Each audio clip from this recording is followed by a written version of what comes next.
Hi, this is Dennis Nessler, Editor-in-Chief of Lodging Magazine.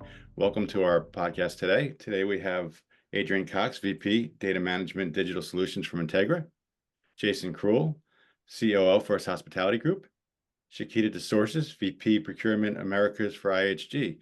We're going to talk a little bit today about procurement and specifically around data and how that's helping to drive procurement solutions going into the future.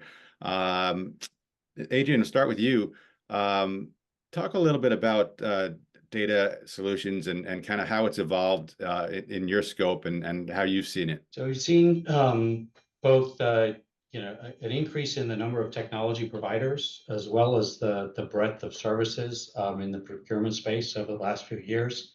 I don't think a day goes by that I don't get an email or a solicitation for some kind of new app or technology.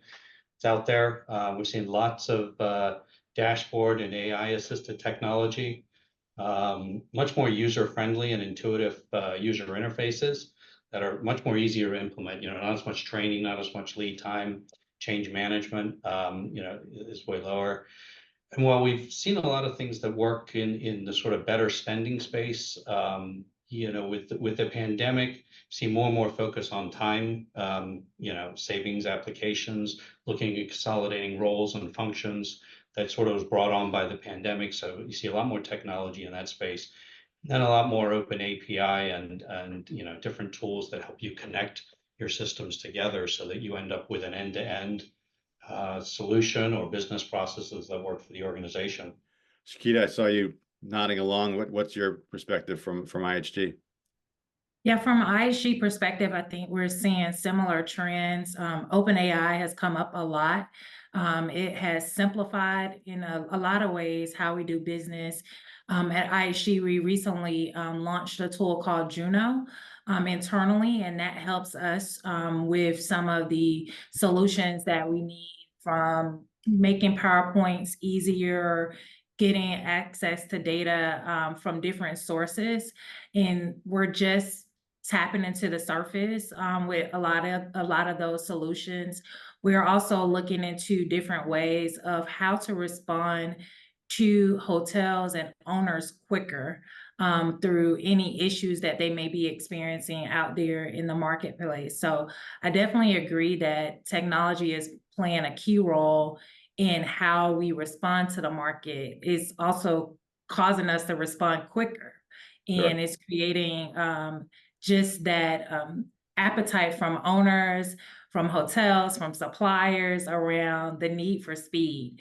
And so we're getting more creative on not only how quickly we respond to markets, but just our different go-to-market strategies. Mm-hmm. Yeah, absolutely. Jason, you want to weigh in? Yeah, I would say, Dennis, we rely very, very heavily on our partners. Shakita's with IHG, Adrian's with Integra.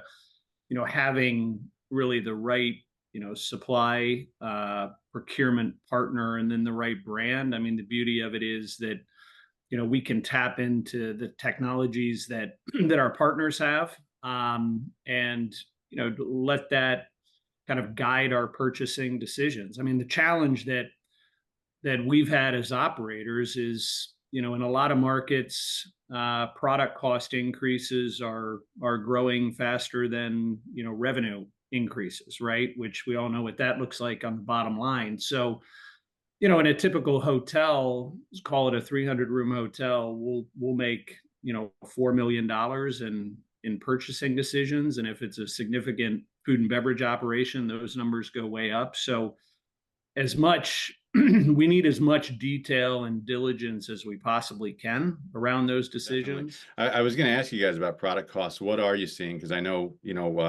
going, even back to COVID, everything kind of shot up, and, we had all the bottlenecks and supply chain issues going on. What are you guys seeing with product costs?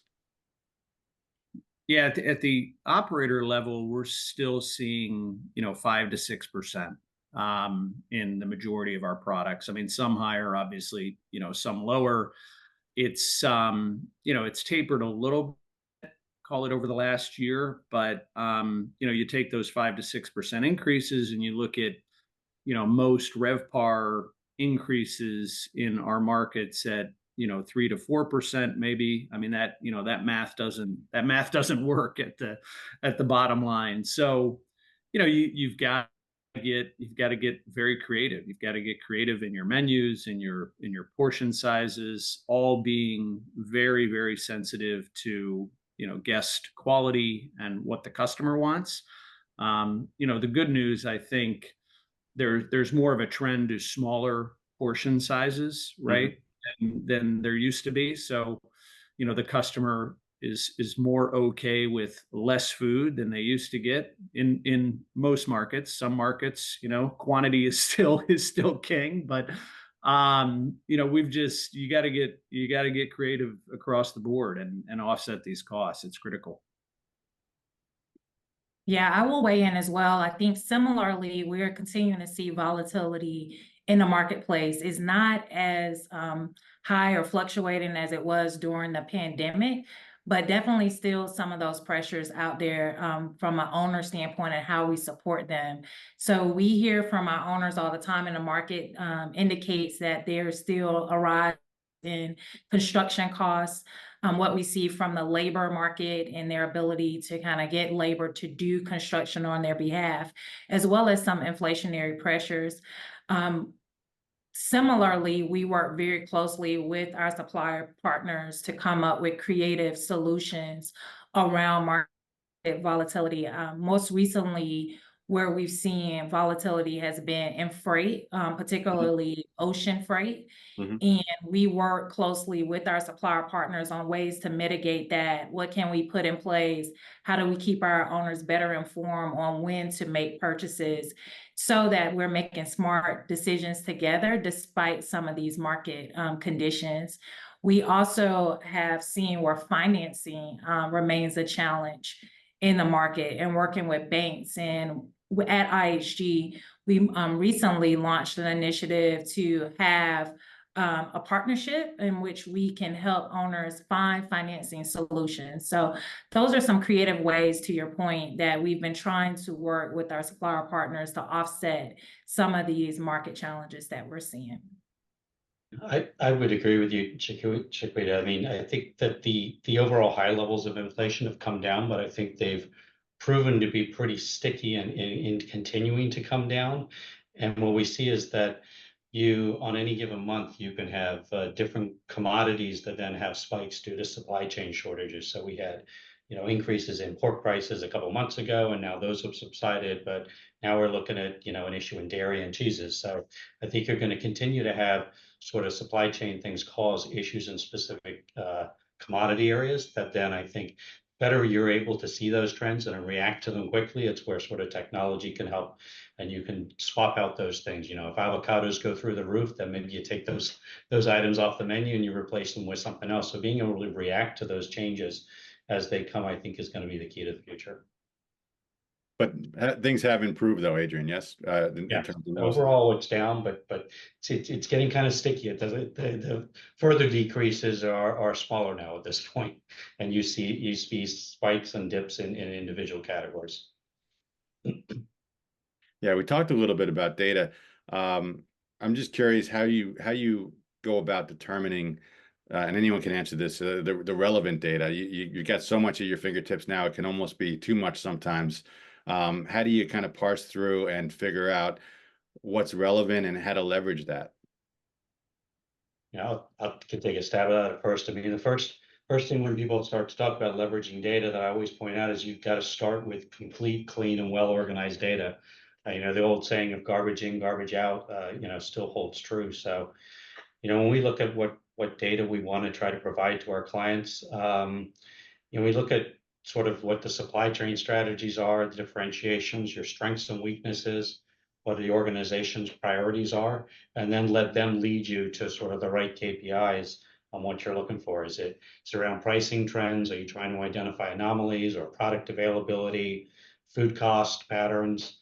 And then you start to collect data around these areas. And I think one of the keys to remember is that, a KPI that is 75% accurate but enables a quick decision is much more valuable than 100% accurate KPI that is so slow and complex that your decision window is closed by the time you figured out what the KPI is. So we are using sort of quick directional KPIs in order to make your decisions. I think in addition to that, Adrian, similarly, we rely on same approach, but we also reach out to our end users. So if you think about our hotel owners that we're working with on a day-to-day basis, they have a first-hand lens in terms of what the needs are, where they're seeing pressures on their expenses, and then that can dictate for us where we need to focus a lot. And then we work very closely with our supplier partners to make sure that we are assessing the market in the right way and we're proactively responding to what those needs are. So it is a collaborative approach. And to your point, Dennis, it's a lot of data out there. So most of the time, though, you will hear the noise. You will hear the noise out there in the marketplace, and that will dictate where you need to go and where you need to focus the most. Yeah, and I think the good news is there's plenty of vendors out there for all of the products we have. And at First Hospitality we do two things pretty religiously. We review all of our major purchasing agreements, all of our vendor relationships on a regular basis, and we look for alternatives, right, that may be able to reduce costs without negatively impacting quality. Obviously, menu costs are huge in full service hotels. It's a big portion of your purchase. So, doing consistent menu engineering and looking at what your customers are buying and which products are growing at a rapid rate from a cost perspective, I think is critical. But I think doing those constant reviews in partnership with the brands like IHG and in partnership with our supplier is critical. It's a pretty old school approach, but you use the data that you have at your fingertips. You look at alternative products that the suppliers can provide, and you make decisions that will benefit the cost structure in the hotel, again, without impacting quality, because that's critical. I want to ask you guys, you talked a little bit about some of the efficiencies, it seemed to be focused particularly on the F&B side. Any other areas that you're looking at that you've really gained efficiencies through technology and through data that have really, helped streamline things? Anyone can jump in.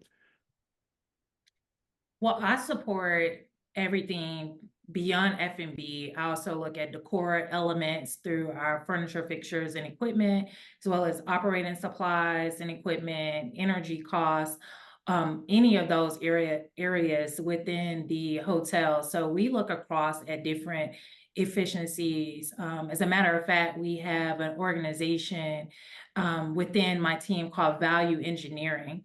And value engineering is a way that we creatively look at how can we drive optimization for different quality of furniture or costs that we may have currently. In one of our recent projects, we looked at seating in the different ways that we pull seating together, the different construction methods, and where we could take costs out, but still continue to optimize the quality. So we're always creatively looking for solutions to drive costs down, but maintain that quality for our owners. Just about to wrap up, I just wanted to get some final thoughts from you guys. Kind of, what lies ahead in terms of procurement and particularly related to data, and kind of what are you looking at, trends kind of going forward and things that you're keeping an eye on. Shakita, you want to start? Sure. I think what lies ahead is technology is going to continue to evolve, and we have to adapt and evolve with it. But that does not negate the fact that we need people. And hospitality is a people business. So how do we integrate people in the most optimal way to use the technology that we have to create more solutions? I also think that there is a trend headed around sustainability. We do have a higher focus on sustainability within IHG through our Journey to Tomorrow initiative. We recently rolled out different projects around energy, electric vehicle charging, looking at different ways of how we can create more sustainable solutions, products where we reduce plastic, all of those different things. So I think that's going to be much more in demand as consumers are looking for those more cost-effective but sustainable solutions. So getting more creative in that. And I think the availability of technology is also causing us to be more innovative in our different approaches. So that accessibility to data, as well as knowing what other supply options are out there, is transforming just how we go to market. Yeah, I would agree with Shakita. We sustainability is becoming a huge factor, right? It's not really a choice anymore. I mean, there's certain states that are passing laws that within the next couple years you have to completely eliminate single-use plastics. I mean, I think that's just the beginning. I would imagine at some point it's going to become a brand standard with the larger brands as well. So those are all absolutely the right things to do, but again, it adds cost, and when you add cost, you gotta take away from somewhere else. But I think sustainability, diversity and equity in purchasing decisions is becoming more and more critical as well, in addition to inflation, which I think we also talked about. The one I would add, and I think Shaquita touched on this a little bit, but just making sure that you stay ahead of shipping delays, right? We've all heard about the shipping delays we have, especially on FF&E products. So I think making sure that you stay ahead of that with all of the political challenges around the world that are delaying that, and especially when you're building a hotel and you're targeting a certain opening date, making sure that all that stuff has plenty of lead time to get to you in time for guest arrival. I'll just add that I think we'll continue to see stronger adoption of e-procurement, digital commerce, cloud computing, AI. I mean, increasingly, it's becoming sort of table stakes, and it becomes an important consideration when you're picking your partners that you're going to work with. Who is going to be able to provide those tools and those technologies for you? Who's going to be able to integrate with you to be able to do it? So even your selection of your partners is going to be impacted by your ability to adopt the different technologies that are out there. Yeah, great point. Well, I want to thank you all for your time today and appreciate it. Have a great day, and look forward to seeing you guys in the future. Thanks, Dennis. Thank you.